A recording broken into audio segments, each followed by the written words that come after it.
नमस्कार, मैं अभिषेक राज easy way coaching में आप सभी का हम स्वागत करते हैं। दोस्तों, आज का जो लेक्चर है काफी महत्वपूर्ण है और अगर आप नोट्स बना रहे हैं तो नोट्स बनाने की कोई आवश्यकता नहीं है। ये किताब अपने आप में नोट्स है।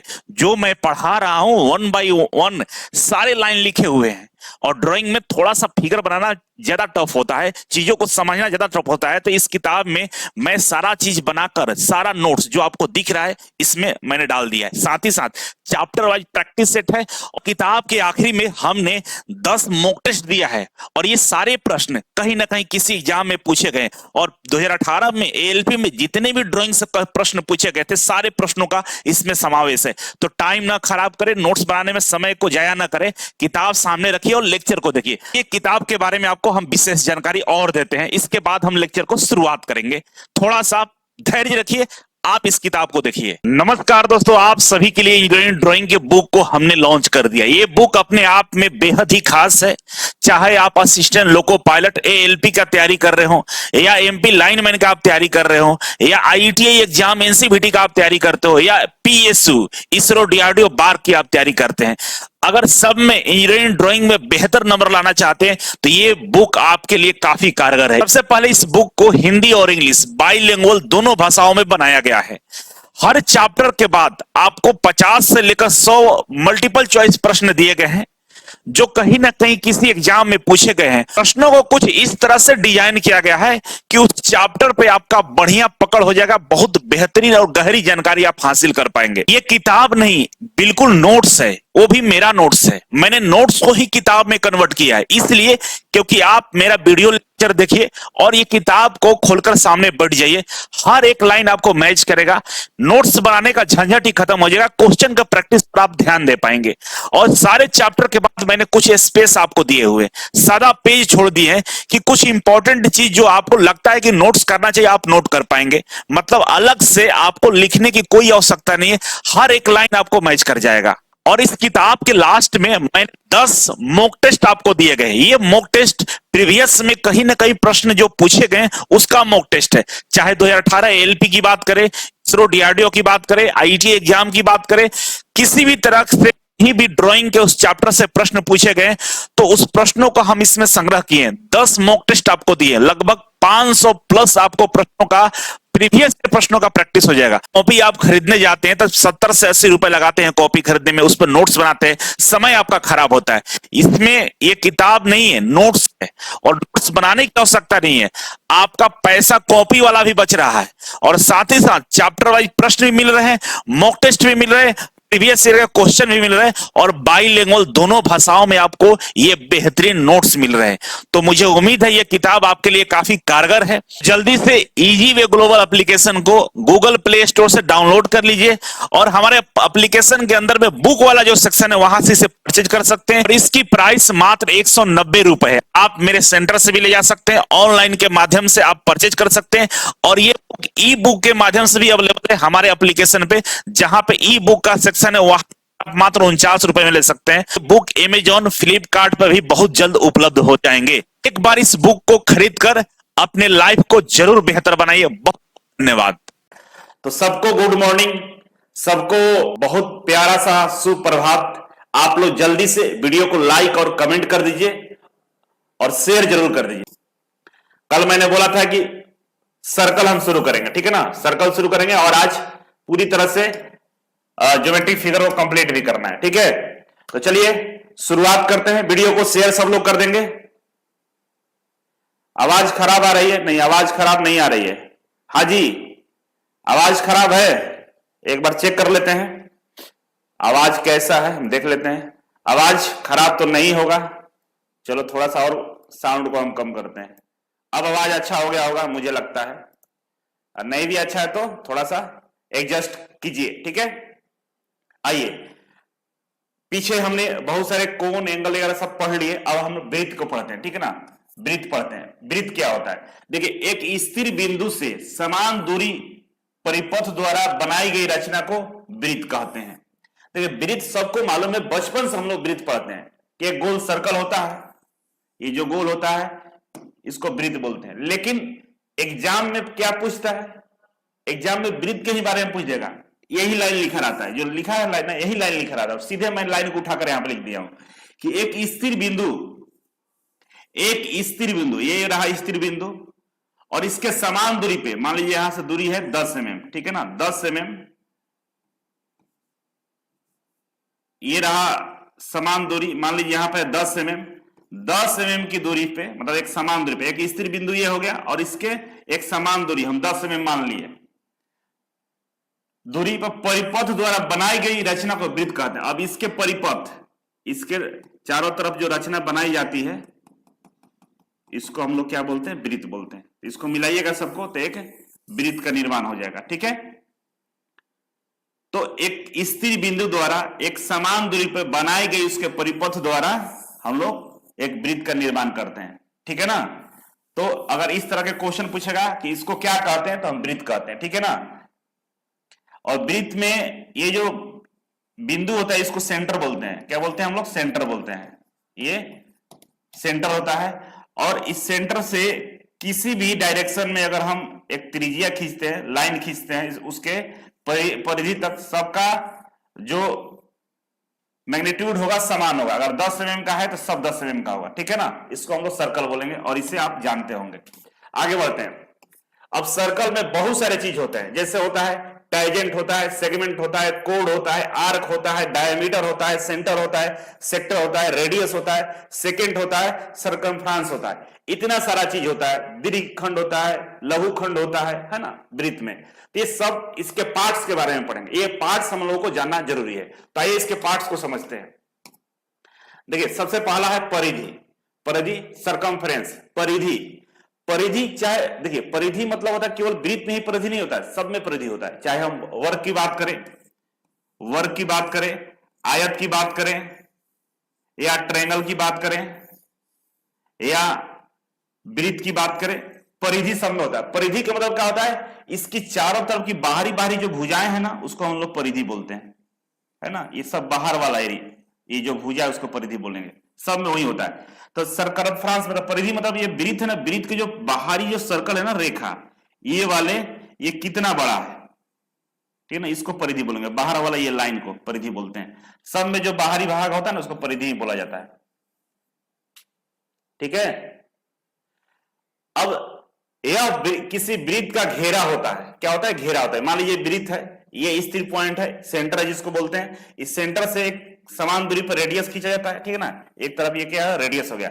इस रेडियस से जो एक गोल घेरा ये खींचा गया है हरा कलर का, इसको हम लोग क्या बोलेंगे, परिधि बोलेंगे, ठीक है ना। यह किसी वृत्त का घेरा होता है जिसका मान पाई डी होता है। और परिधि, वृत्त का परिधि क्या होता है भाई, पाई डी। वृत्त का परिधि हम बात करें, वृत्त की परिधि की बात करें, सरकमफ्रेंस की बात करें, तो क्या होता है, पाई और डी मतलब क्या होता है यहां पे, डी इक्वल टू होता है डायामीटर मतलब व्यास। डायमीटर कौन होता है, ये पूरा वाला, एक छोर से जो दूसरे छोर तक जाए, और कहां से, सेंटर से होके, एक छोर से जो दूसरे छोर तक जाए और सेंटर से होके जाए, उसको डायमीटर बोलते हैं और व्यास बोलते हैं, ठीक है ना, व्यास बोलते हैं। और व्यास के आधा क्या होता है, त्रिज्या होता है। तो डी मतलब डायामीटर, ठीक है ना। और डी का अगर हम आधा करते हैं, अगर डी का आधा कर देते हैं तो त्रिज्या बन जाता है, आर बन जाता है। आर मतलब रेडियस मतलब त्रिज्या, ठीक है ना। तो आर इक्वल टू होता है d/2, ठीक है ना। आर इक्वल टू हो रहा है, क्या होता है, d/2। या इसको d इक्वल टू हम 2r लिख सकते हैं, ठीक है, लिख सकते हैं ना, d इक्वल टू 2r भी लिख सकते हैं, ये 2 उधर चल जाएगा। तो r इक्वल टू कहता है d/2 होता है। तो कभी हमको लिखना हो परिधि को दूसरे फॉर्म में, तो आप सुने होंगे कि जो परिधि होता है 2πr होता है, पाई 2r होता है, 2πr होता है परिधि, सुना है ना। परिधि इक्वल 2πr होता है, पाई डी होता है। ये 2πr कैसे हो गया, समझो, पाई का पाई हो गया यहां पे, ठीक है ना। और डी इक्वल टू क्या होता है, 2r होता है ना, ये इधर चल जाएगा तो 2 हो जाएगा। तो डी इक्वल टू 2r, तो इसके डी के जगह पर 2r लिख सकते हैं। तो इसको सिंप्लीफाई करोगे तो 2 लिख दिए, पाई लिख दिए और r लिख दिए, सजा दिए इसको, तो 2πr। तो परिधि इक्वल टू क्या होता है, 2πr भी होता है और पाई डी, दोनों सेम ही चीज है, ठीक है ना। और याद रखिएगा इसे, समझ गए। समझ गए होंगे आप लोग। अब देखो पूरा पीडीएफ कहां मिलेगा, टेलीग्राम ग्रुप में पीडीएफ मिलेगा। इजीवे ग्लोबल टेलीग्राम ग्रुप का लिंक डिस्क्रिप्शन बॉक्स में दिया गया, वहां से जाकर पीडीएफ डाउनलोड करना है। अब ये चैप्टर कंप्लीट होगा तभी देंगे, इससे पिछले दोनों चैप्टर का पीडीएफ डाला हुआ है। और इंजीनियर अभिषेक राज टेलीग्राम चैनल भी है, उस पर भी हम डालते हैं, तो कभी कभी दोनों में से किसी एक पर डाल देते हैं, दोनों सब्सक्राइब करके रखना, ठीक है। अब ये हो गया। अब जीवा कोड को समझो। कोड किसको बोलते हैं, देखो जीवा मतलब कोड। कोड किसको बोला जाता है, ये रहा हमारा कोड। इसमें ध्यान दीजिए, ये जो डायमीटर है ना, ये डायमीटर सेंटर से जा रहा है, ठीक है ना। डायमीटर हमारा ये सेंटर से जा रहा है। ये भी कोड होता है, लेकिन ये सबसे बड़ा कोड होता है। पूरे वृत्त का सबसे बड़ा जो जीवा होता है वो व्यास होता है, क्योंकि एक ही एक लाइन है जो सेंटर से जाएगा, जिसको हम लोग व्यास बोलेंगे। वृत्त की परिधि पर स्थित, वृत्त की परिधि पर स्थित दो बिंदुओं को मिलाने वाली सरल रेखा को जीवा कहते हैं। वृत्त की परिधि पर स्थित, ये वृत्त हो गया, ठीक है ना, ये वृत्त हो गया। और इसके वृत्त के परिधि पर स्थित दो बिंदुओं को मिलाने वाले पॉइंट्स को जीवा बोलते हैं। इसको क्या बोलेंगे हम लोग, जीवा बोलेंगे, ठीक है ना, जीवा। मान लीजिए वृत्त का सेंटर ये है, तो अब यहां से भी एक हम जीवा डालेंगे। ये भी तो दो पॉइंट को मिला रहा है, मान लो ए और बी पॉइंट था, दो पॉइंट को मिलाया, इसको जीवा बोल दिया, ठीक है। ये भी तो बी, ये भी डी और सी को मिला रहा है, ये वाला भी लाइन डी और सी को मिला रहा है, लेकिन ये सेंटर से होकर जा रहा है, तो इसको हम लोग क्या बोलेंगे, व्यास तो बोलेंगे, लेकिन ये वृत्त का सबसे बड़ा जीवा होगा। ये जो व्यास होता है ना, वृत्त का सबसे बड़ा जीवा होता है, सबसे बड़ा कोड होता है। कोड मतलब जीवा, ठीक है। क्योंकि जीवा का डिफिनेशन क्या है कि वृत्त पर स्थित दो बिंदुओं को मिलाने वाली जो रेखा होती है उसको जीवा बोलते हैं, और ये दो बिंदुओं को मिलाने वाली रेखा है उसको जीवा बोलेंगे। व्यास भी दो बिंदुओं को मिलाता है ना, लेकिन वो सेंटर से जाता है, तो जो सेंटर से लाइन जाती है उसको व्यास बोलते हैं। और ये भी दो पॉइंट्स को मिला रहा है, तो इसको भी हम सबसे बड़ी जीवा बोलते हैं व्यास का, ठीक है। तो आप लोग समझ गए होंगे, ठीक है। एक एक पॉइंट को समझते चलना, क्लियर हो गया होगा। एग्जाम में पूछेगा जीवा किसको बोलते हैं, सेकंड किसको बोलते हैं, ठीक है ना। फिगर ऐसा दे देगा, ऐसा फिगर दे देगा, बोलेगा इसमें से जीवा कौन है, ए बी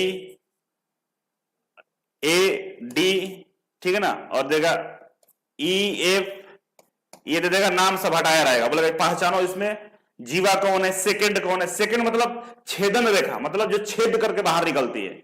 छेदन रेखा का मतलब क्या होता है, जो किसी वस्तु को आर पार जा रही है उसको छेदन रेखा बोलते हैं। तो ये भी जीवा जैसा दिखता है, लेकिन ये जीवा होता नहीं है। डिफिनेशन देखो, एक सीधी रेखा जो एक वृत्त को दो बिंदुओं पर काटती है, एक छेदन रेखा कहलाती है। वो दो बिंदुओं पर काटती है, ई और एफ पे ये काट रही है, इसीलिए इसको सेकंड बोलते हैं, छेदन रेखा बोलते हैं। जीवा क्या है, जीवा काटता नहीं है, एक से दूसरे पॉइंट को मिलाता है, ये मिलाने वाली रेखा है, ठीक है ना। ये मोहब्बत वाली रेखा है ना, ये मोहब्बत वाली रेखा है, मिलाने वाली रेखा है। और ये ब्रेकअप वाली रेखा है, तोड़ने वाली रेखा है, छेद करने वाली है ना, दिल में छेद कर दिया। होते हैं ना, रोते हो ना कभी कभी कि दिल में छेद हो गया है, हम तेरे प्यार में मर जाएंगे, तो वही वाला रेखा ये, हम तेरे प्यार में मर जाने वाला रेखा है, छेद कर देगा। तो याद रखना चाहिए, देखना कभी भी वो रेखा हो ना जो सेकंड होगा वृत्त के आर पार कर रहा होगा, ठीक है ना, उसको सेकंड मतलब छेदन रेखा बोलेंगे, पहचानने के लिए पहचान जाना। और जीवा होगा वो एकदम बिल्कुल परिधि पे खत्म हो रहा होगा। ये दो प्रेमियों को मिलाने वाली रेखा होती है, ठीक है ना, दो प्रेमियों को मिलाने वाली रेखा को कोड बोलते हैं, और दो दिलों को तोड़ने वाली रेखा को सेकंड बोलते हैं, ठीक है, याद रखना। और ये याद रहेगा मुझे लगता है। बर्दाश्त करो, अभी क्या है कमेंट कर दो कि आधा आधो क्या कर, सब समझा रहे, आगे बढ़ रहे हैं, ठीक है। ये दो याद हो गया। अब देखो इसमें बोल रहा है कि एक जीवा एक अद्वितीय छेदक रेखा में होती है, और प्रत्येक छेदक रेखा एक अद्वितीय जीवा का परिभाषित करती है। अभी जो छेदन रेखा होता है इसको हम लोग कभी कभी जीवा भी हम लोग बोलते हैं, तो हो सकता है, क्योंकि यहां मान लो एक पॉइंट ए दे दिए और एक पॉइंट यहां पर बी दे दिए, ठीक है। और ये जो रेखा आगे बढ़ रही है इसको हम ई बोल दिए और इसको एफ बोल दिए, तो दोनों चीजें एक ही रेखा पे हो सकता है, ऐसा पॉसिबिलिटी है, बस वही लिखा हुआ है, ठीक है ना। A code is a unique second line and every second line defined as a unique code, ठीक है ना। ये एक रेयर केस में, एक यूनिक केस में ऐसा कहा जाता है, लेकिन ये हमेशा नहीं कहा जा सकता है, ठीक है ना। तो उसके लिए हम लोग ज्योमेट्री का एक पूरा जब पढ़िएगा मैथमेटिक्स में, ज्योमेट्री, उस समय इस चीज पर बहुत बड़ा डिस्कशन है। और ये ड्राइंग में इसका कोई उतना जरूरत नहीं है, बस समझने वाली जरूरत है कि जो छेद दे, दिल को छेदे सेकंड रेखा, और जो दिल को मिला है उसको जीवा बोलते हैं, ठीक है ना, 2 पॉइंट को मिलाने वाली रेखा। हो गया, आगे बढ़ते हैं। चाप, चाप किसको बोलेंगे भाई? चाप किसको बोलेंगे? तो वृत्त के परिधि पर स्थित 2 बिंदुओं के बीच का जो भाग होता है ना, उसको चाप बोलते हैं। देखिए, वृत्त की परिधि पर स्थित 2 बिंदुओं के बीच का परिधि का भाग चाप कहलाता है। देखिए यहां पे बात करें चाप का, तो मान लीजिए ये वृत्त का परिधि है, ब्लैक वाला पूरा, ठीक है ना, परिधि तो समझ ही गए आप लोग, ठीक है। और इस वृत्त के परिधि पे हम 2 बिंदु लेते हैं, एक और बी, ए और बी, ठीक है।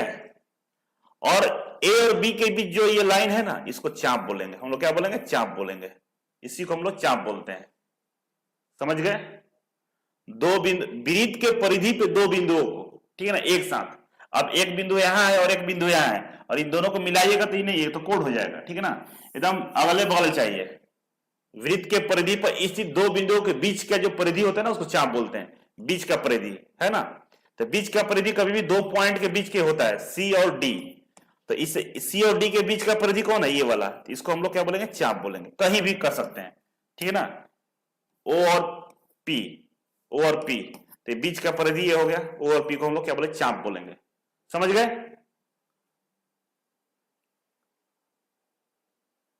आवाज नहीं आ रहा है? ऐसा हो ही नहीं सकता आवाज नहीं आ रहा है, सब सही है। आवाज आ रहा है ना बाबू? कमेंट करके बताओ तो।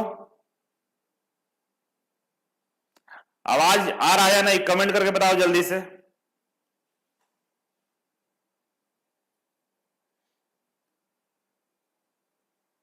साउंड ठीक है? 90 दिन का टारगेट है बाबू, 10 दिन हो गया। ये सर आ रही है आवाज। Okay okay done. चलो, कभी कभी लोग बीच में ना हमको गुस्सा जानबूझ कर दिलाता है, जानता कि ये मास्टर गुस्सा वाला है, तुरंत गर्म हो जाते हैं हम, तो जानबूझ के छेड़ेगा, उंगली करता है कि कुछ बोल दें, बीच में डिस्टर्ब हो जाए। तो डिस्टर्ब होते तो पूरा क्लास डिस्टर्ब कर देते हैं, ठीक है ना। तो इसीलिए हमको डिस्टर्ब मत करो, पढ़ाई करो। केंद्र, सेंटर, सेंटर किसको बोलेंगे? वृत्त के बीच स्थित बिंदु जिसकी दूरी परिधि से समान रहती है, केंद्र कहलाता है। देखिए, वृत्त के बीच में एक ऐसा बिंदु जिसकी दूरी कहीं से भी मेजर करोगे, कहीं से भी मेजर करोगे तो बराबर ही आएगा। कहीं से मेजर कर लो बराबर आएगा। एक ऐसा बिंदु, वृत्त के केंद्र में एक ऐसा बिंदु जिसकी दूरी परिधि से कहीं से भी चेक करोगे तो उसका सेम दूरी रहेगा। मान लो अगर 10 mm की दूरी है यहां से यहां के बीच में, तो कहीं भी चेक करोगे तो 10 mm का ही दूरी आपको दिखाई देगा। किसी भी रेडियस पर चेक करो, इसका 10 mm ही होगा। उसको वृत्त का केंद्र बोलते हैं, ठीक है ना, वृत्त का केंद्र बोलते हैं। कहीं से भी दूरी उतना ही लगता है, ठीक है ना, उसको वृत्त का केंद्र बोलते हैं। आप लोगों का केंद्र कहां होता है? आप लोगों का केंद्र कहां है? आपका जो केंद्र है, गर्लफ्रेंड का घर आपका केंद्र है, क्योंकि समान दूरी लगता है। कहीं से भी आएंगे थकेंगे नहीं, उधर से चले जाएंगे, भले वो 10 किलोमीटर घूम के जाना उसके घर से, वो नजदीक लगता है, लेकिन शॉर्टकट रास्ता उससे घर से कुछ दूरी से उससे नहीं जाएगा। ऐसा होता है, हम देखे हैं, बहुत सारे ऐसे बच्चे थे हमारे साथ पढ़ने वाले। देखिए, डायामीटर, व्यास, व्यास क्या होता है? वृत्त के केंद्र से गुजरने वाली रेखा को क्या बोलते हैं? व्यास बोलते हैं। वृत्त के केंद्र से गुजरने वाली रेखा कौन सा? ये है ना, ये वृत्त के केंद्र से गुजर रहा है, इसको क्या बोलेंगे हम? व्यास बोलेंगे, ठीक है ना, इसको क्या बोलेंगे? व्यास बोलेंगे। सही है। और ये भी वृत्त के केंद्र, इधर से भी गुजार दो, देखो तो यहां से भी गुजर सकता है ना वृत्त के केंद्र से, ये भी क्या होगा? ये व्यास हो जाएगा, ठीक है। इसको क्या बोलेंगे? व्यास बोलेंगे। यह वृत्त की सबसे बड़ी जीवा होती है, ये वृत्त की सबसे बड़ी जीवा होती है, ये वृत्त की सबसे बड़ी जीवा होती है। कैसे होती है? जीवा का मतलब 2 पॉइंटों को मिलाने वाली रेखा, 2 दिलों के मिलाने वाली रेखा, ए और बी, और ए बी को मिलाने वाली रेखा जीवा कहलाती है। और वृत्त के केंद्र से जो जाती है वो सबसे बड़ी जीवा होती है, ठीक है ना, याद है। अब रेडियस, ये जानते होंगे रेडियस किसको बोलते हैं? वृत्त के केंद्र के परिधि के किसी बिंदु को मिलाने वाली रेखा को त्रिज्या कहा जाता है। वृत्त के केंद्र से किसी भी परिधि के पॉइंट को मिलाने वाली रेखा को त्रिज्या कहा जाता है, ठीक है ना। इसको त्रिज्या बोलेंगे। ये समान होता है हर जगह, और इसका जो वैल्यू होता है, जो व्यास होता है ना, ये व्यास है नीला वाला, व्यास के आधा होता है, ठीक है ना। त्रिज्या हमेशा d/2 होता है, डायमीटर का आधा होता है। ये तो बता दिया पहले ही, ठीक है।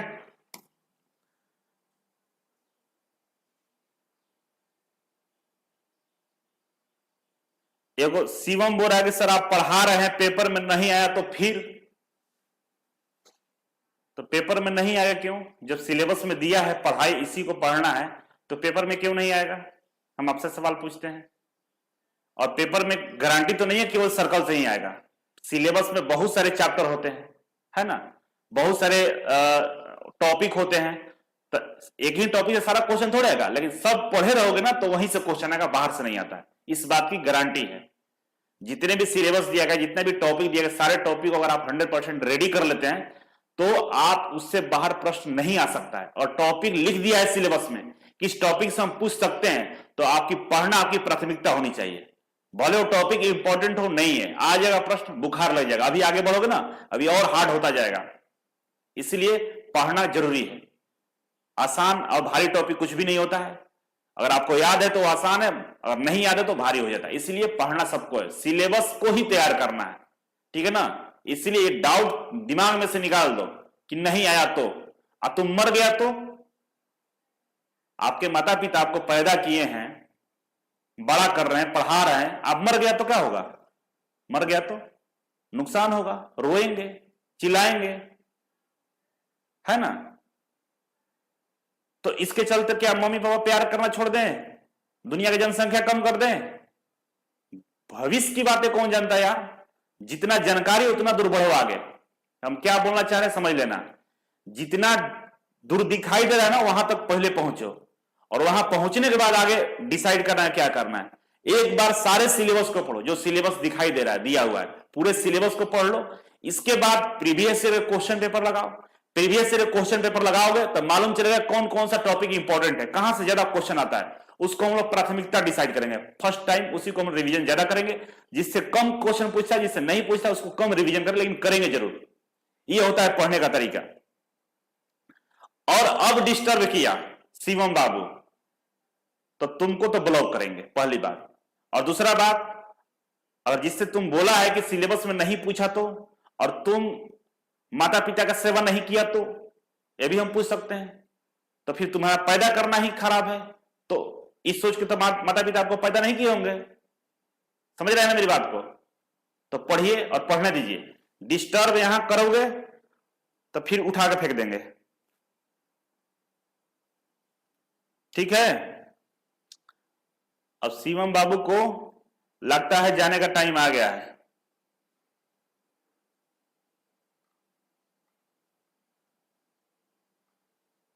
किधर गया ये?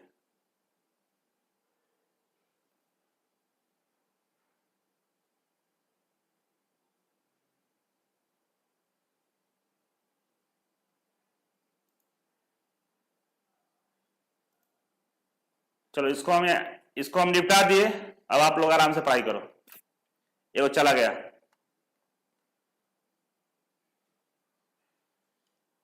बिल्कुल पीडीएफ अपलोड करेंगे। सीएम को निपटा दी, आप पढ़ाई करो। गया हो जो डिस्टर्ब करता है, मेरे क्लास में व्यू आए नहीं आए, पढ़े नहीं पढ़े, एक लड़का पढ़े मेरे लिए काफी है, भीड़ नहीं जुटाना है। एक हो ईमानदार हो, स्टूडेंट हो, पढ़ाई करे, नौकरी ले। इसलिए इजी वे में बहुत कम बच्चे टिक पाते हैं, क्योंकि थोड़ा हम कड़वा हैं। जो बर्दाश्त करता है नौकरी देता है। 21 साल में, 20 साल की उम्र में, 19 साल की उम्र में कौन से कोचिंग में लड़का को नौकरी मिलता है कोई? देख लेना जाकर उठाकर, 28 साल 30 साल का गधा होगा। हम 20 साल में, 21 साल में ऐसे ऐसे घरों में नौकरी दिए है ना, उसके घर में आज तक सरकारी नौकरी नहीं था। और ऐसे ऐसे बच्चे आज नौकरी में चले गए हैं ना इस रोडियाडियो में।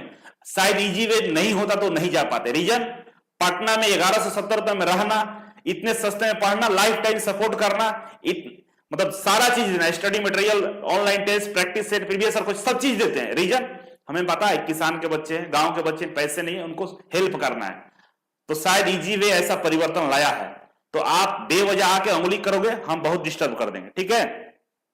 आगे बढ़िए, चलो छोड़ो, ऐसे आते रहते हैं, ये सब वृत्तखंड है, ठीक है ना। चतुरांश, चतुरांश किसको बोलते हैं बाबू? देखो, जब वृत्त के दो व्यास समकोण पर काटते हैं तो वृत्त चार समान भागों में बढ़ जाता है। जब वृत्त के दो व्यास, देखो वृत्त का ये व्यास हो गया, और व्यास किसको बोलेंगे, जो सेंटर से दो पॉइंटों के बीच टच करती हो, ए और बी, ए और बी, ठीक है।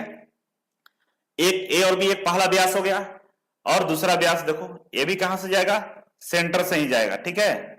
ये भी कहां से जाएगा, सेंटर से जाएगा, और इसको हम नाम देते हैं सी और डी, ठीक है, सी और डी। और ये जब समकोण पर काट, समकोण मतलब 90 डिग्री पर काटते हो, वृत्त के दो व्यास जब एक दूसरे को समकोण पर काटते हैं तो उस समकोण पर काटने के बाद चार बराबर भागों में बढ़ जाता है, और प्रत्येक भाग को हम लोग क्या बोलते हैं, चतुर्थांश बोलते हैं। तो एक चतुर्थांश हो गया, दो हो गया, तीन हो गया और चार हो गया। चतुर्थांश मतलब चार, चार हिस्सों में वृत्त बढ़ जाता है, उन चार हिस्सों को हम लोग प्रत्येक हिस्सा को चतुर्थांश बोलते हैं, ठीक है ना। समझ गए, चतुर्थांश किसको बोलेंगे। तो अगर आपसे पूछा कि जब वृत्त के दो व्यास समकोण पर काटते हो और इस तरह से वृत्त को हम डिवाइड करते हैं, उसको क्या बोलते हैं, त्रिज्या बोलते हैं, जीवा बोलते हैं, चतुर्थांश बोलते हैं, वृत्तखंड बोलते हैं, तो क्या बोलेंगे हम, तब बोलना होगा कि चतुर्थांश बोलते हैं हम। क्या बोलते हैं, चतुर्थांश बोलते हैं, ठीक है। वृत्तखंड, ठीक है ना, वृत्तखंड मतलब सेगमेंट। जीवा एवं उसके एक तरफ की परिधि से घिरा क्षेत्र को वृत्तखंड कहलाता है। देखिए वृत्तखंड किसको बोलेंगे। अब मान लीजिए ये वृत्त हो गया, ये सर्कल हो गया, समझो ध्यान से, समझ के पढ़ोगे सब समझ में आएगा। ये क्या होगा, वृत्त हो गया पूरा, ठीक है ना, एक पूरा वृत्त हो गया। अब इस वृत्त में हम एक जीवा खींचते हैं, तो जीवा मालूम है ना, दो पॉइंटों को, दो दिलों को मिलाने वाली रेखा को जीवा बोलते हैं। ए से बी तक मिलाया, तो ये ए से बी जब मिलाया तो वृत्त दो भागों में बढ़ गया, ठीक है ना, वृत्त दो भागों में बढ़ गया। तो ऊपर वाला जो होता है, जो बड़ा एरिया होता है, जो बड़ा एरिया होता है उसको मेजर सेगमेंट बोलते हैं, वृत्तखंड, बड़ा वृत्तखंड बोलते हैं, और जो छोटा वाला होता है उसको छोटा वृत्तखंड बोलते हैं, माइनर वृत्तखंड बोलते हैं, ठीक है ना। ये वृत्तखंड हो गया। मतलब एक जीवा जब वृत्त को डिवाइड कर देती है दो भागों में, तो दोनों भागों को वृत्तखंड बोलते हैं। जो बड़ा होता है उसको बड़ा वृत्तखंड, जो छोटा होता है उसको छोटा वृत्तखंड। और यहां पे फिगर में आपको दिख रहा होगा, ऊपर वाला जो पिंक कलर का है ये बड़ा वृत्तखंड है, और नीचे जो येलो है ये छोटा क्या है, वृत्तखंड है, ठीक है। हिंदी में दीर्घ बोलते हैं, बड़ा मतलब दीर्घ वृत्तखंड, और छोटा वाला को लघु वृत्तखंड, ठीक है ना, माइनर और मेजर बोलते हैं। समझ में आ गया होगा। अब आगे बढ़ते हैं, त्रिज्या खंड, सेक्टर बोल रहा है। सेक्टर देखो क्या होता है, किसी कोण पर केंद्र पर मिलते दो अर्ध व्यास इनकी चाप से घिरे क्षेत्र को त्रिज्या खंड बोलते हैं। देखिए अब इसमें क्या हो, त्रिज्या खंड की ये जो दो पॉइंट होते हैं ए और बी, ये दो पॉइंट किसी कोण पर जाके सेंटर की तरफ मिलते हैं। सेंटर पर गारंटी नहीं कि सेंटर पर जाएंगे, लेकिन सेंटर की तरफ इनका अप्रोच होता है। जहां पर मिलते हैं वहां पे कोण का, थीटा का निर्माण कर देते हैं। तो मतलब किसी कोण पर केंद्र पर मिल दो अर्धव्यास, मतलब अर्धव्यास मतलब रेडियस है ना, मिलते हैं जाकर, और दोनों को मिले जो थीटा का निर्माण होता है उसको हम लोग क्या बोलते हैं, सेक्टर बोलते हैं, त्रिज्या खंड बोलते हैं। त्रिज्या खंड मतलब त्रिज्या से बना हुआ, ठीक है ना। ये सेंटर हो, मान लो ये सेंटर है, ये आर है और ये आर है, ठीक है ना। तो त्रिज्या से जो एक खंड का निर्माण उसको त्रिज्या खंड बोलेंगे, और दोनों के बीच में कोण का निर्माण होता है, कोण बन जाता है, ठीक है। फिर इसे एक बार समझो, यहां समझाते हैं। ये सर्कल हो गया और एक त्रिज्या इधर खींच दिए, ये आर हो गया, और एक इधर खींच दिए, एक इधर खींच दिया आर, ठीक है। तो दो त्रिज्या जहां पर भी मिलते हैं, पॉइंट ए और पॉइंट बी, दो त्रिज्या जहां पर मिलते हैं मतलब सेंटर पर मिलते हैं, और इस सेंटर पर मिलने पर जो कोण का निर्माण होता है तो उसको हम लोग त्रिज्या खंड बोलते हैं, ठीक है ना। हमेशा एंगल बात करेगा, जब भी त्रिज्या खंड की बात करेगा थीटा का बात जरूर बोलेगा, कितना थीटा है उसका, ठीक है ना। त्रिज्या खंड का क्षेत्रफल दोनों त्रिज्याओं के बीच बने कोण पर निर्भर करता है। अभी जो कोण बन रहा है थीटा, यहां जो थीटा कोण बन रहा है ना थीटा, अब इसका क्षेत्रफल कितना होगा थीटा पर निर्भर करेगा। मान लो थीटा अभी 30 डिग्री है तो इसका क्षेत्रफल कम होगा। मान लो कि थीटा को हम बढ़ाकर कर दिए 180 डिग्री, है ना, ये पूरा पकड़ लिए तो पूरा कितना होगा 180 डिग्री हो जाएगा। तो ये पूरा एरिया आ गया, तो एरिया बढ़ गया। अब थीटा को हम बढ़ाकर 270 डिग्री कर दिए, ये वाला थीटा कर दिए तो फिर एरिया बढ़ जाएगा हमारा। तो बस थीटा डिपेंड करता है त्रिज्या खंड का कि उसका क्षेत्रफल कितना है, त्रिज्या खंड का क्षेत्रफल कितना है, डिपेंड थीटा से करता है। अब आपसे पूछेगा कि अर्धवृत्त में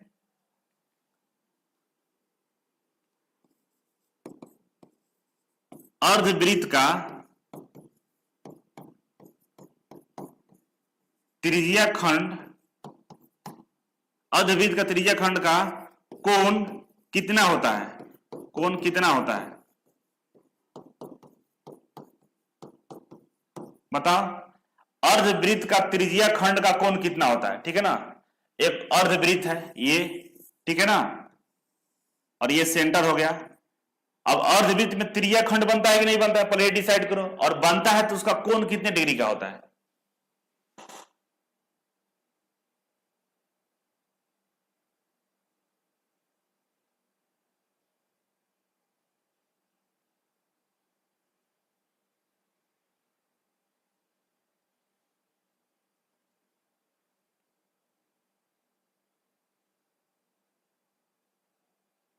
ठीक है, पूछो। अमन ब्लॉक पूछना है तो पूछ सकते हो क्वेश्चन, ठीक है।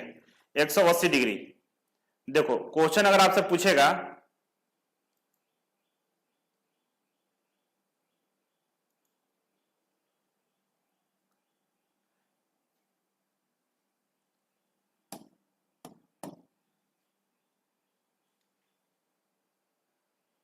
थोड़ा सा 1 मिनट बस रुकना आप लोग। देखो यहां पे जो क्वेश्चन है, क्वेश्चन का आंसर हम बता रहे हैं आपको, ठीक है ना। बोलेगा अर्धवृत्त का त्रिज्या खंड का कोण कितना डिग्री का होता है। अर्धवृत्त मतलब ये पूरा वृत्त हो गया, वृत्त को आधा से डिवाइड कर दो, तो इधर वाला और इधर वाला दो भाग में, पहला भाग और दूसरा भाग। तो जब अर्धवृत्त होता है तो इस पे जो सेंटर से कोण बनेगा 180 डिग्री का बनेगा। 180 डिग्री इधर बन गया और इधर 180 डिग्री इधर बन गया, ठीक है। तो पॉइंट ए हो गया और पॉइंट बी हो गया। तो इसमें दो त्रिज्या हो गया, ए और ओ और बी। तो दो त्रिज्या के बीच में कोण कितना 180 डिग्री है। तो वृत्त के अर्धवृत्त जो होता है ना 180 डिग्री का होता है। आधा वृत्त जो होगा, ये आधा जो वृत्त बनता है यहां पे 180 डिग्री का कोण बनता है, ठीक है ना। 180 डिग्री होता है ए, ओ और बी, ठीक है। तो दो त्रिज्या के बीच में कितना डिग्री का कोण है, 180 डिग्री का कोण है ना। तो इसका आंसर क्या होगा, 180 डिग्री, ठीक है। 180 डिग्री होगा, ठीक है। समझ गया होगा इसको। अब बताओ, बोलेगा चतुर्थांश,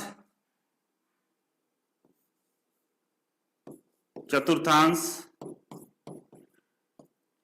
चतुर्थांश का त्रिज्या खंड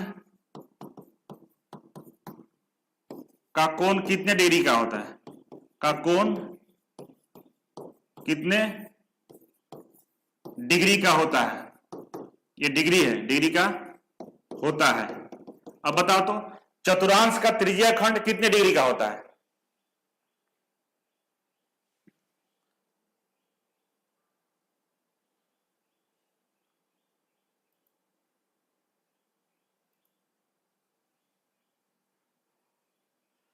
बताओ बाबू इसको, चतुर्थांश का त्रिज्या खंड कितने डिग्री का कोण होता है, 90 डिग्री का। क्यों कि चतुर्थांश मतलब वृत्त को हम 4 भागों में बांट देंगे, ठीक है ना।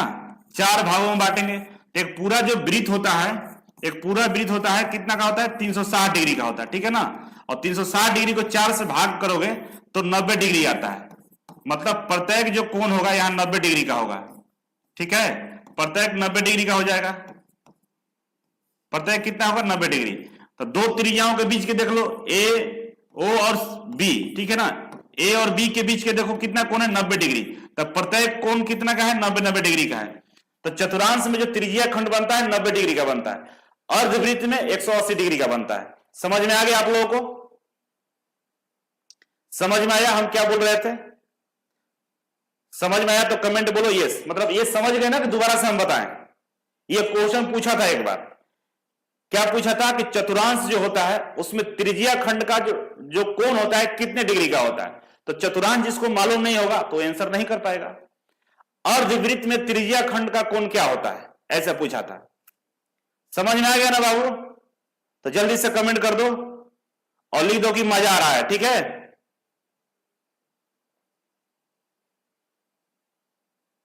यस, चलो सबको समझ में आ गया। नेहा, लता, आशुतोष, चिंटू, अजय, अमित, शिवम, सबको समझ में आ गया। चलो ठीक है, गुड। आगे बढ़ जाते हैं। अब सब केंद्रीय और उपकेंद्रीय देख लो, इसको समझ लो। कंसेंट्रिक सर्कल और इसेंट्रिक सर्कल, सम केंद्रीय वृत्त और उत्केंद्रीय वृत्त समझो। वैसा वृत्त, सॉरी, वैसा सेंटर, वृत्त का वैसा सेंटर जहां से बहुत सारे वृत्त खींचे जाओ। कौन सा ले, यहां पे पीला चलेगा। देखो, वृत्त का ऐसा सेंटर, ये सेंटर हो गया वृत्त का, जिससे इस सेंटर से हम बहुत सारे वृत्त खींचते। जैसे पहला वृत्त ये खींचा गया है, देखो ये वाला खींचा गया है ना, ये पहला हो गया। दूसरा वृत्त ये खींचा हुआ है, तो दूसरा वृत्त हम खींचते हैं, ये रहा दूसरा वृत्त।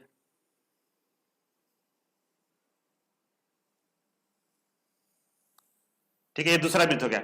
मतलब ये दोनों वृत्त का सेंटर क्या था, एक ही था। तो एक ही सेंटर से अनगिनत जब वृत्त हम खींचते हैं, उस सेंटर को हम लोग क्या बोलते हैं, समकोणीय वृत्त बोलते हैं। उस सारे वृत्त को हम क्या बोलते हैं, समकेंद्रीय वृत्त बोलते हैं, कंसेंट्रिक सर्कल बोलते हैं। ठीक है,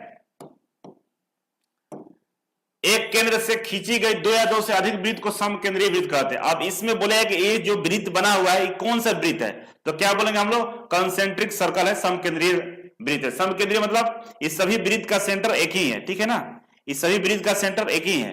तो इस वृत्त को क्या बोलेंगे हम लोग, ये पूरे वृत्त को क्या बोलेंगे, समकेंद्रीय वृत्त बोलेंगे। लेकिन इसको बात करें इसेंट्रिक सर्कल का, तो ये जितने भी वृत्त यहां पे दिखाई दे रहे हैं, सबका सेंटर अलग अलग है। बड़ा वाला वृत्त का सेंटर ये है, ठीक है ना, ये पिंक वाला का ये है, और ये बैगनी वाला का ये है। ठीक है ना, तो सबका अलग अलग सेंटर है। बहुत सारा सर्कल यहां भी खींचा हुआ है, लेकिन सबका सेंटर अलग अलग है। तो वैसा वृत्तों का समूह, वैसा वृत्त का समूह, वैसा सर्कल का समूह जिसका सेंटर अलग अलग हो, उसको हम लोग इसेंट्रिक सर्कल बोलते हैं, उत्केंद्रीय बोलते हैं। इसमें वैसा वृत्त का समूह, वैसा सर्कल का समूह जिसका सभी का सेंटर एक ही हो, उसको हम लोग समकेंद्रीय सर्कल बोलते हैं, इसेंट्रिक सर्कल बोलते हैं। ठीक है, समझ में आ गया होगा। अब हम आगे बढ़े, नेक्स्ट देखो इधर। अब त्रिभुज के पास पहुंचते हैं। ठीक है ना, वृत्त खत्म हो गया, त्रिभुज खत्म है। त्रिभुज पढ़ लेंगे, इसके बाद आ जाएगा हमारा क्वाड्रिलेटरल, और इसके बाद चैप्टर समाप्त हो जाएगा। ठीक है ना, टाइम है ना, अभी टाइम है, खत्म कर देंगे आज। खत्म, ये चैप्टर को खत्म कर 10:30 हो जाए, चाहे आपका 11:30 हो जाए, 12 बज जाए, इसको चैप्टर को आज कंप्लीट करना है। ठीक है ना, बहुत दिन से चल रहा है, क्योंकि कल हम क्वेश्चन लगवाने वाले हैं। ठीक है, तो इसलिए आज चैप्टर को कंप्लीट करना है। तीन भुजाओं से घिरी समतल आकृति को त्रिभुज बोलते हैं, है ना। तीन भुजाओं से घिरी समतल आकृति को क्या बोलते हैं, त्रिभुज बोलते हैं। त्रिभुज ट्रायंगल बोलते हैं। ठीक है, तीन भुजा होता है, ए बी सी और डी। तो ए बी हो गया, एक भुजा क्या हो गया, ए बी, इसको क्या बोलेंगे हम लोग, ए बी बोलेंगे। इसको क्या बोलेंगे, ए सी बोलेंगे, और इसको बी सी बोलेंगे। ठीक है ना, ये रहा भुजा। एक भुजा का नाम ए बी है, दूसरे भुजा का नाम ए सी, और तीसरा बी सी है। भुजा का नाम उसके पॉइंट्स, मिलने वाली पॉइंट्स, बिंदु से हम लोग नामकरण करते हैं। इसकी तीन भुजा होती है, और जिसका कोण 180 डिग्री का होता है। त्रिभुज के तीनों कोणों का योग होता है ना, तीनों का कोणों का योग, कोण ए प्लस ये कोण ए हो गया, प्लस कोण बी ये वाला कोण, और कोण सी ये वाला कोण, प्लस कोण सी, ये तीनों का योग 180 डिग्री के बराबर होता है। ठीक है ना, त्रिभुज के तीनों कोणों का योग 180 डिग्री के बराबर होता है। इसकी तीनों भुजाओं में किन्हीं दो भुजाओं की लंबाई का योग तीसरी भुजा की लंबाई से ज्यादा होता है। समझ गए। देखो, ये लंबाई मान लो कि इस लंबाई की हम बात करें, तो बोल रहा है कि त्रिभुज के एक कंडीशन और होता है। भुजा कैसे बनाएंगे, तो बोला कि दो भुजाओं का योग, मान लो ये 20 हो गया, ये 10 हो गया, और ये 30 हो गया। सॉरी, 30 नहीं होगा, इसको हम लोग कर लेते हैं, ये 20 हो गया, इसको 25 कर लो, 25 कर लो, और इसको कर लो 30। ठीक है, अब वो रहे कि नहीं दो भुजाओं का योग तीसरे भुजा की लंबाई से अधिक होता है। तो यहां पर देखिए कौन कौन भुजा है। तो भुजा हम ए बी की बात करें, तो ए बी कितना हमारा 20 mm है। ठीक है, एसी की बात करें, एसी की बात करें तो ये 30 mm है। ठीक है, और बीसी की बात करें तो बीसी हमारा कितना है, 25 mm है। तो किन्हीं दो को जोड़ोगे ना, आप जोड़ो 20 + 30 तो कितना हो जाएगा, 50 हो जाएगा। और ये 50 है, 25 से ज्यादा है, और 25 30 को जोड़ लो इधर वालों को, तो 30 और 25 जोड़ेंगे तो कितना हो जाएगा, 25 दूनी 50, 55 हो जाएगा। तो 55 भी इससे बड़ा है, तो कि नहीं, दो भुजाओं से बड़ा, दो भुजाओं का योग तीसरे भुजा से बड़ा होता है। अब दोनों जोड़ने के बाद इसी के बराबर हो जाए तो फिर वो ट्रायंगल नहीं बन सकता है, बनेगा ही नहीं, भुजाएगा ही नहीं, ठीक है ना। तो इसलिए ट्रायंगल का ये डिफिनेशन है और याद रखना होता है, ठीक है। आगे बढ़ते हैं। अब ट्रायंगल में बहुत सारा पॉइंट्स होते हैं, उस पॉइंट्स का यहां पे दिया गया। पहला होता है केंद्रक, सेंट्रॉइड। सेंट्रॉइड क्या होता है, किसी भी त्रिभुज की मध्यिकाएं एक दूसरे को जिस बिंदु पर काटती है उस बिंदु को त्रिभुज का केंद्रक या मध्य केंद्र अथवा गुरुत्व केंद्र कहते हैं। गुरुत्व केंद्र, मध्य केंद्र या केंद्रक। केंद्रक बोलेंगे, गुरुत्व केंद्र बोलेंगे, मध्यक बोलेंगे, ये तीनों एक ही नाम है, ठीक है ना। तो पूछता है एग्जाम में, केंद्रक के बारे में पूछता है, बोला कि किसी त्रिभुज के, ये त्रिभुज हो गया, ठीक है ना, ये त्रिभुज हो गया,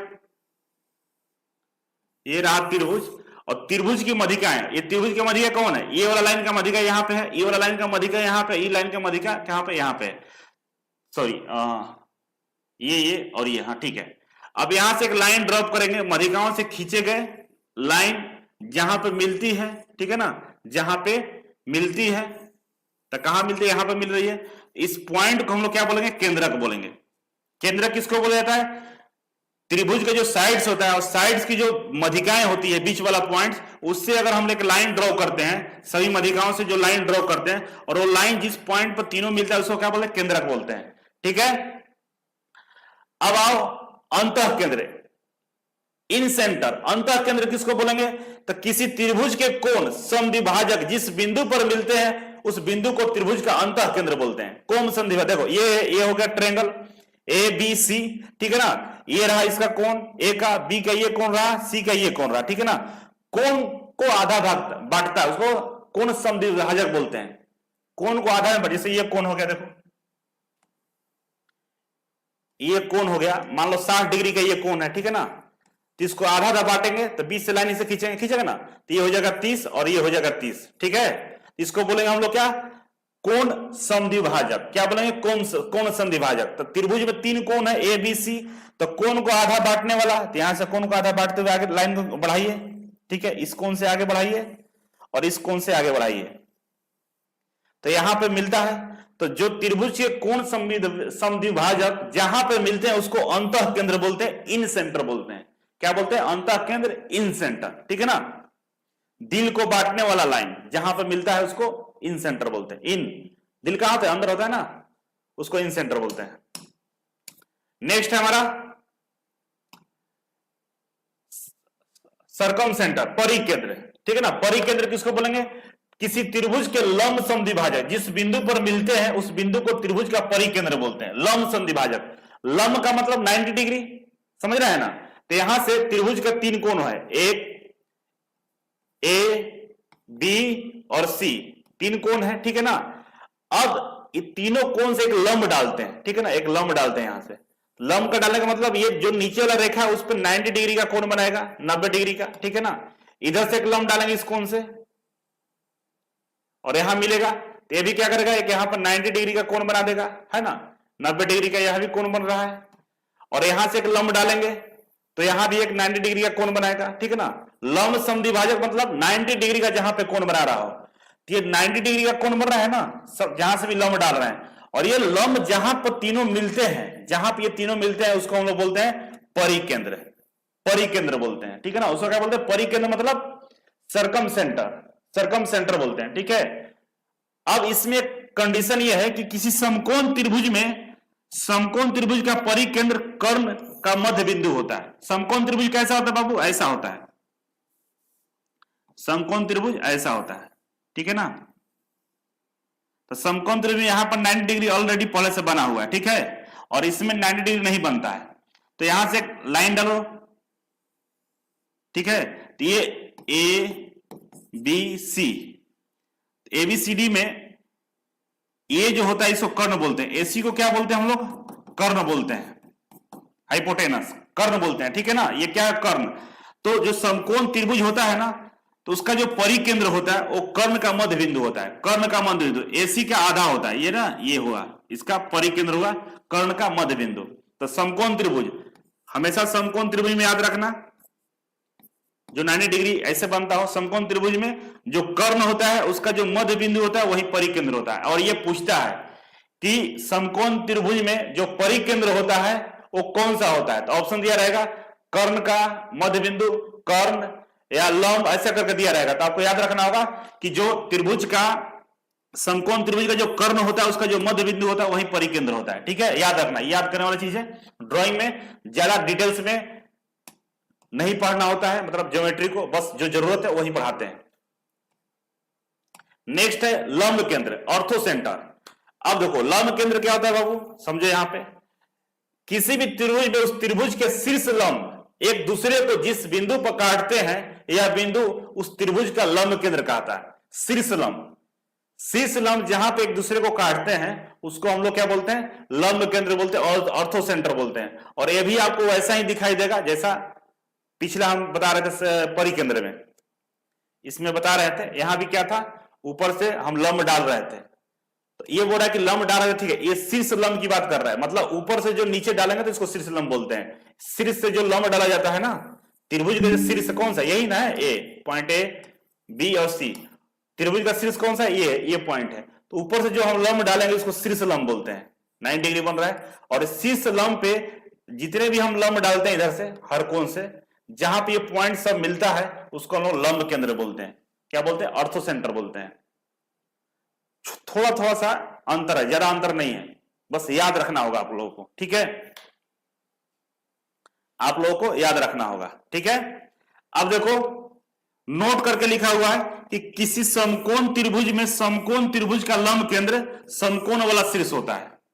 बोल रहा है कि जो समकोण त्रिभुज होता है ना, समकोण त्रिभुज कैसा होता है, ऐसा होता है, ऐसा समकोण त्रिभुज ऐसा होता है। और इसमें जो समकोण वाला जो कोण होता है ना, जो समकोण वाला कोण होता है, जो समकोण वाला शीर्ष होता है, जो समकोण वाला जो शीर्ष है ए बी सी, तो समकोण त्रिभुज में समकोण वाला जो शीर्ष होता है वही लंब केंद्र, इसी को हम लोग क्या बोलते हैं, लंब केंद्र बोलते हैं, लंब केंद्र बोलते हैं, ठीक है ना। अब ये याद रखना होगा। हाँ, सबका ड्राइंग सेम है, कोई दिक्कत नहीं है। ऑर्थो सेंटर, लंब सेंटर में, ऑर्थो सेंटर में क्या होता है कि समकोण त्रिभुज में जो समकोण वाला शीर्ष होता है, जहां पे 90 डिग्री बनता है वही लंब केंद्र होता है, ठीक है ना। परिकेंद्र में क्या होता है, जो समकोण में जो परिकेंद्र होता है ना, तो कर्ण का जो मध्य होता है ना उसको हम लोग परिकेंद्र बोलते हैं, किसमें, समकोण में। लंब केंद्र में जो लंब केंद्र होता है किसमें, समकोण में, वो समकोण वाला जो शीर्ष होता है उसको हम लंब केंद्र बोलते हैं, याद रहेगा ना।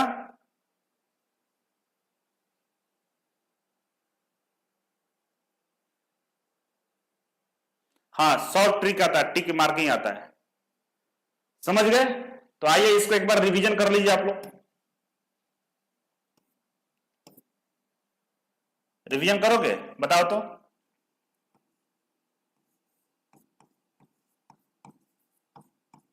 समकोण त्रिभुज में परिकेंद्र कहां होता है, समकोण त्रिभुज में, क्वेश्चन ए है, समकोण त्रिभुज में परिकेंद्र कहां होता है, बताओ जल्दी से, कमेंट करके लिखो, कमेंट करके बताओ, जगह के नाम बता दो कि समकोण त्रिभुज में परिकेंद्र कहां होता है।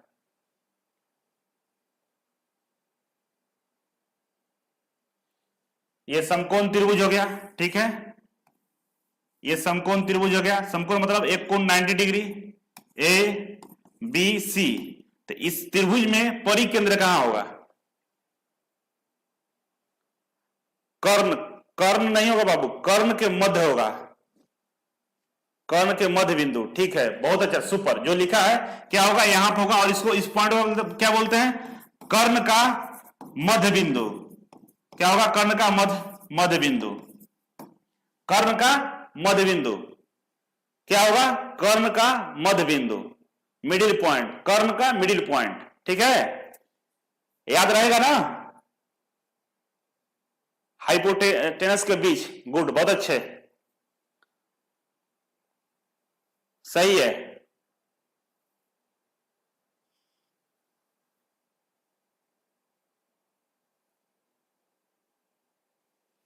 ओके, अब बताओ नेक्स्ट बोलेगा दूसरा question B, question number B,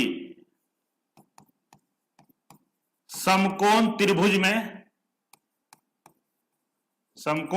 में लंब केंद्र कहां होता है? लंब केंद्र कहां होता है? समकोण त्रिभुज ये हो गया जो 90 डिग्री का होता है, इसको समकोण त्रिभुज बोलते हैं। 90 डिग्री हो गया ए, बी और सी। तो पूछ रहा है कि समकोण त्रिभुज में लंब केंद्र कहां होता है? कहां होता है लंब केंद्र बाबू? ए बी सी में कौन से पॉइंट पे होगा? ए बी सी डी लिख दो, इसमें से कौन सा ए बी सी कहां पे होगा? ए पे होगा, बी पे होगा, सी पे होगा?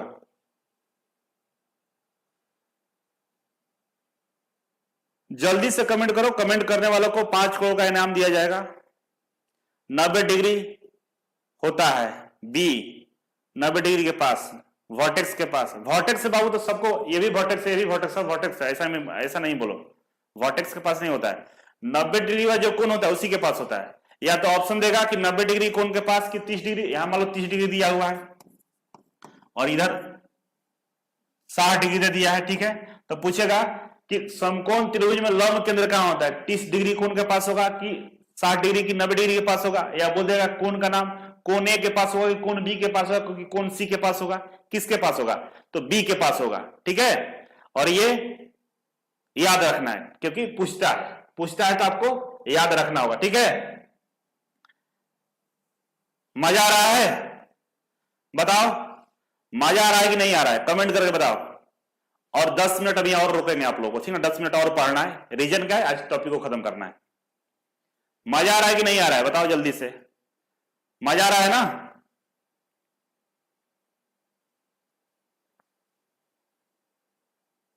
सबका आंसर सही है, गुड, बहुत अच्छे, सुपर, लव यू सबको, बहुत अच्छे। भुजाओं के आधार पर जो त्रिभुज होता है ना, 3 प्रकार का होता है। भुजाओं के आधार पे त्रिभुज कितने प्रकार का होता है? 3 प्रकार का होता है। कोण के आधार पर भी 3 प्रकार का, भुजा के आधार पर भी 3 प्रकार का होता है, ठीक है। पहला विषम बाहु त्रिभुज, एस्केलेन ट्रायंगल, ठीक है ना। विषम बाहु मतलब तीनों भुजाओं की लंबाई अलग अलग होती है। इन तीनों भुजाओं की लंबाई अलग अलग होती है और तीनों कोण का भी मान अलग अलग होता है। उसको हम लोग क्या बोलते हैं? विषम बाहु त्रिभुज बोलते हैं, ठीक है ना। और इसका जो फॉर्मूला होता है ये सब जरूरत नहीं है ड्राइंग में, ठीक है ना। ये सब फॉर्मूला की जरूरत नहीं है, दिखा दिए हैं आपको इसलिए कि आप देख कर समझिए कि ये विषम बाहु है, ठीक है ना। हीरोज फॉर्मूला से हम लोग क्या निकालते हैं? एरिया निकालते हैं इसका, ठीक है ना। तो विषम बाहु त्रिभुज में क्या होता है? तीनों कोण और तीनों भुजा डिफरेंट होता है, एक जैसा नहीं होता है। तीनों भुजाएं और तीनों कोण असमान होता है। उसी तरह हम बात करें समबाहु त्रिभुज का, इक्विलेटरल ट्रायंगल का, तो इसकी तीनों भुजाओं की लंबाई समान होती है तथा तीनों कोण भी समान होते हैं। इक्विलेटरल का मतलब प्रत्येक कोण 60 डिग्री का होगा, तीनों कोण समान है। जिसके तीनों कोण समान है तो ट्रायंगल का कोण कितना होता है? एक ट्रायंगल 180 डिग्री का होता है और तीनों कोण बराबर के समान होना चाहिए। तो 180 को 3 से डिवाइड कर दो तो 60 डिग्री। 3 भाई हैं, 180 रुपया है, बटना है, तो 3 से डिवाइड कर देना, सबको 60 रुपया मिलेगा। मतलब सभी कोण 60 डिग्री का होता है। समकोण का सभी, समबाहु का, इक्विलेटरल का, समबाहु का सभी कोण 60 डिग्री का होता है, ठीक है ना। और इसकी तीनों भुजाएं भी बराबर होती है। मान लो ये 60 mm का होगा तो ये भी 60 mm का होगा और ये भी 60 mm का होगा, ठीक है। तीनों बराबर होगा, तीनों भुजा और कोण तीनों बराबर होता है। उसको हम लोग बोलते हैं समबाहु त्रिभुज, इक्विलेटरल ट्रायंगल।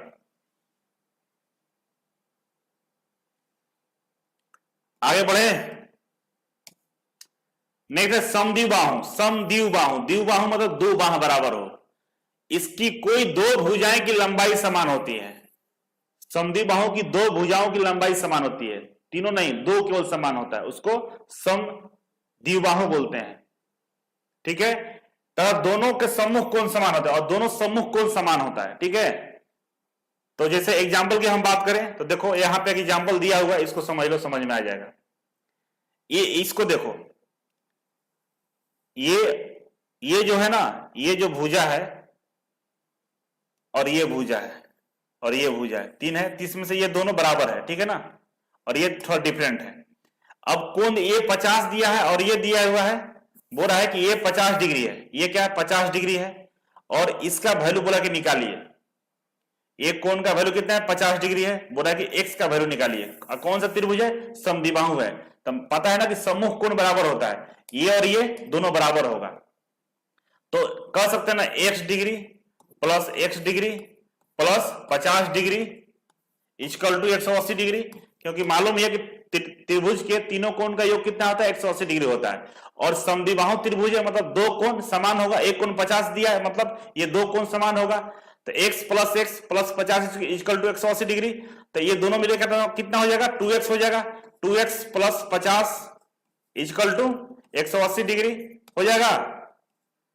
अब 2x इक्वल टू क्या हो जाएगा, ये 50 इधर चला जाएगा, चल जाएगा ना, तो 180 माइनस 50 तो कितना हो जाएगा बाबू, 180 में से 50 घटेगा तो 130 हो गया।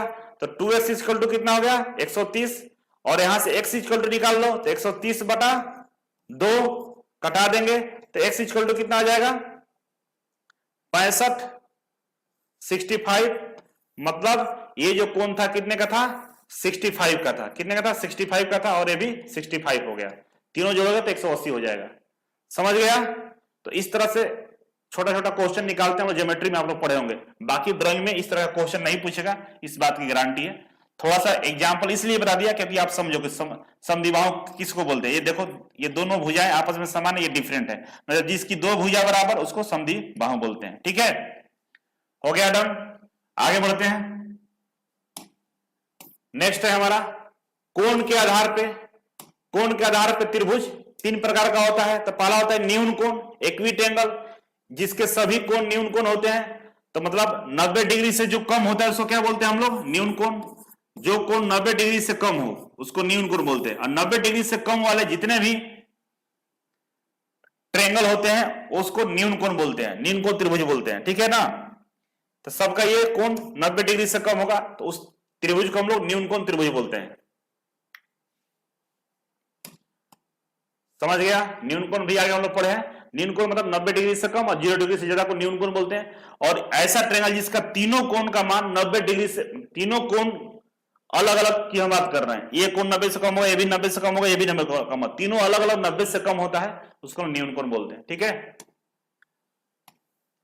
नेक्स्ट है अधिक कोण, ऑब्ट्यूस एंगल। अधिक कोण किसको, अधिक कोण त्रिभुज। ठीक है ना। अधिक कोण त्रिभुज, तो अधिक कोण त्रिभुज जानते हो ना आप लोग कि 90 डिग्री से ज्यादा। ठीक है ना। तो इसका एक कोण का जो मान होता है ना 90 डिग्री से ज्यादा होता है। 90 डिग्री से जो ज्यादा होता है उसको क्या बोलते हैं, अधिक कोण बोलते हैं। पढ़े थे हम लोग शुरू में कि अधिक कोण किसको बोलेंगे, जो 90 डिग्री से ज्यादा होता है, 180 डिग्री से छोटा होता है। तो अधिक कोण त्रिभुज में क्या होता है कि एक जो कोण होगा ना, एक जो कोण होगा 190 डिग्री से वो ज्यादा रहेगा। ठीक है ना। जैसे इस त्रिभुज की हम बात करें,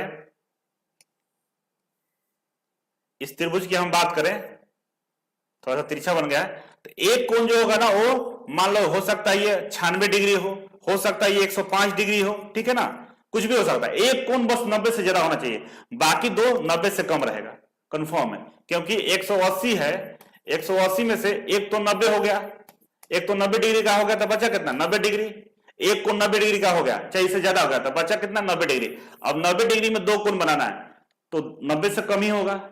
तो अधिक कोण का एक कोण 90 डिग्री का होता है, बाकी जो दो कोण होता है वो 90 डिग्री से कम होता है। बाकी का जो दो कोण होता है वो 90 डिग्री से कम होता है। ठीक है। हाँ बाबू आता है, नेहा गुप्ता आता है ईडी में, चैप्टर है, पढ़ना है। ठीक है ना, बेसिक है। नहीं तो अब ईडी में क्यों पूछता है, इसका कारण यह है कि बहुत सारे हम लोगों को फिगर बनाना होता है ड्राइंग पेपर पे, तो आपको पता ही नहीं होगा ड्राइंग बनाओगे कैसे, याद रहना चाहिए ना फिगर। तो फिगर के इंफॉर्मेशन के ज्योमेट्री फिगर पढ़ना पड़ता है। ठीक है।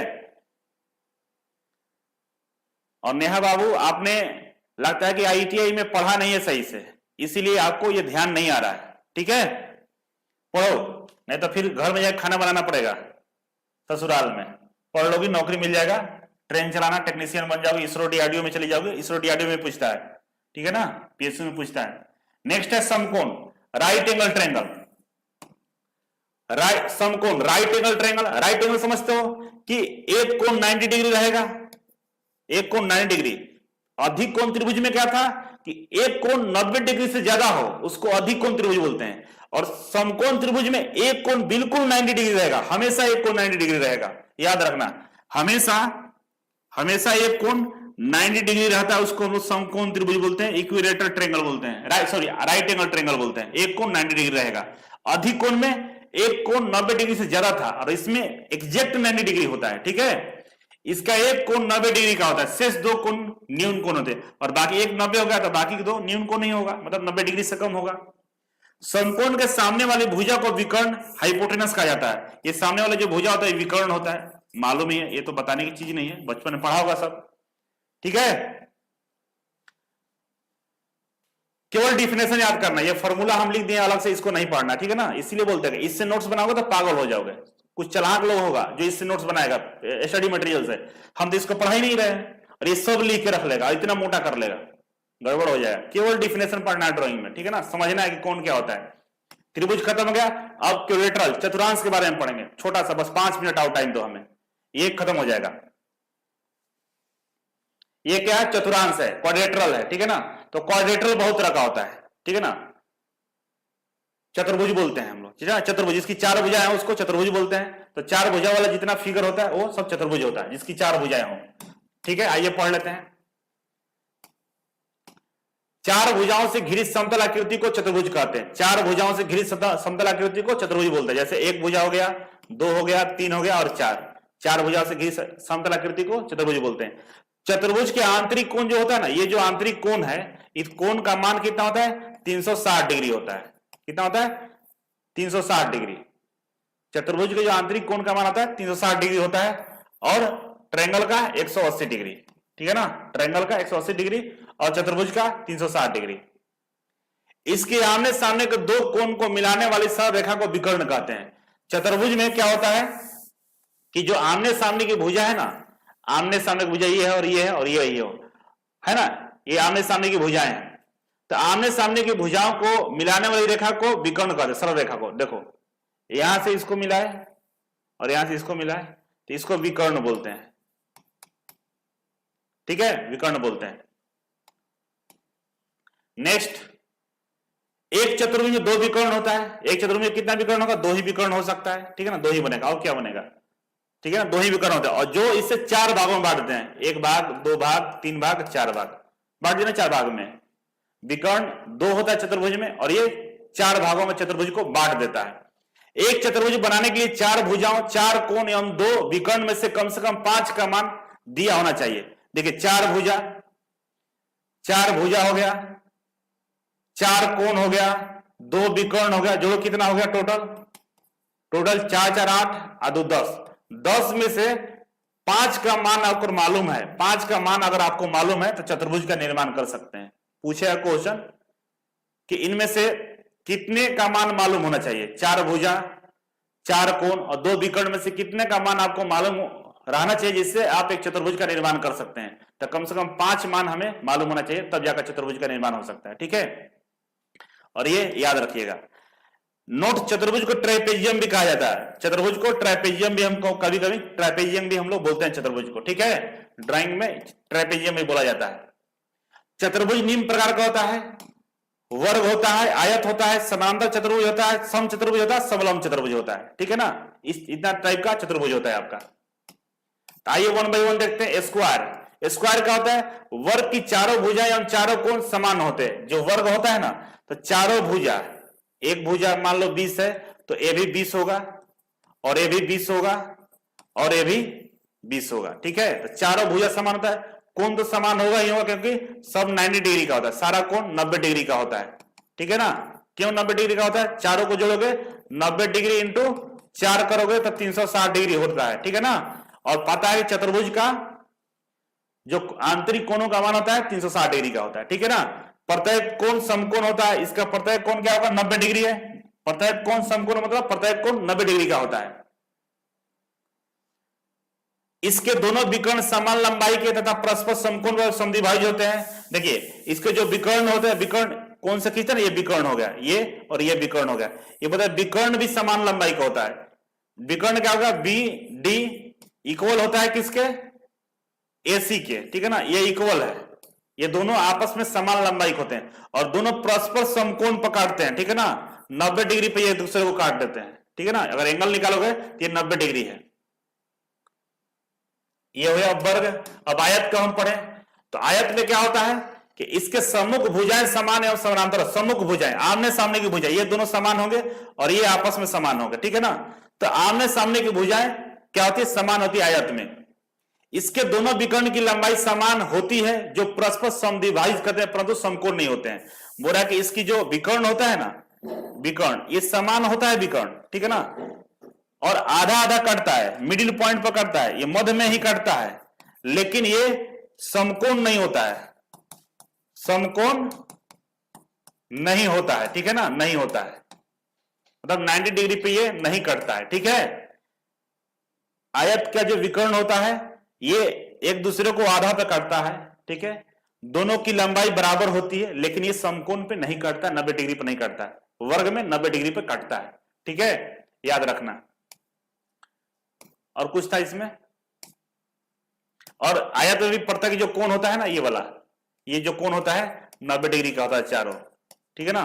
प्रत्येक आंतरिक कोण होता है जो समकोण होता है, 90 डिग्री का होता है, ठीक है, याद रखना।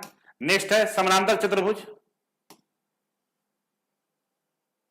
संख्या कम हो रहा है, पढ़ने का मन है कि छोड़ दें, नेक्स्ट डे पढ़ा दें, बताओ, कल क्वेश्चन करवा के पढ़ा दें कि छोड़ दें आप लोगों को। 10-14 हो गया और आप लोग धीरे धीरे स्लो हो रहे हो, कम हो रहे हो।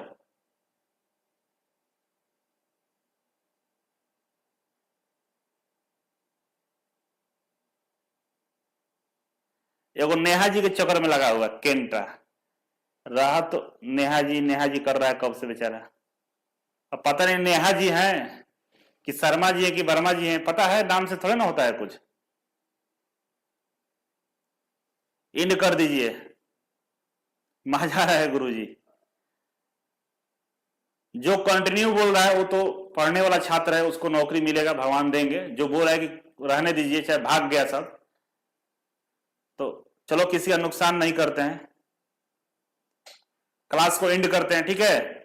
तेजी से पढ़ा रहे हैं तो हमको भी मजा नहीं आ रहा है, ठीक है ना, तेजी से निकल रहे हैं तो आप लोगों को लग रहा है क्योंकि 5 मिनट क्लास बचा हुआ है। चलो स्लाइड दिखाते हैं आप लोगों को, ज्यादा नहीं बचा हुआ है, थोड़ा सा बचा हुआ है, लेकिन अब इसको हम लोग कल कर लेते हैं। देखो अभी इतना था, बस यहां तक कंप्लीट था, 4-5 स्लाइड था, तो आप लोग नहीं पढ़ पा रहे हैं तो चलिए कल पढ़ा के इसको, इसके बाद हम क्वेश्चन लगवा देंगे। जो चैप्टर पीछे लेटरिंग और जब ये ड्राइंग इंस्ट्रूमेंट का जो टेस्ट है उसका हम क्वेश्चन लगवा देंगे। शुरू का 10 मिनट पढ़ा देंगे, इसके बाद क्वेश्चन लगवा देंगे, ठीक है। क्योंकि बहुत लोगों का दिल से दुखी हो रहा है, ठीक है ना, दुखी आत्मा आ गया, और अगर आपका आत्मा दुखी होता है तो यहां पर दर्द होता है मेरा।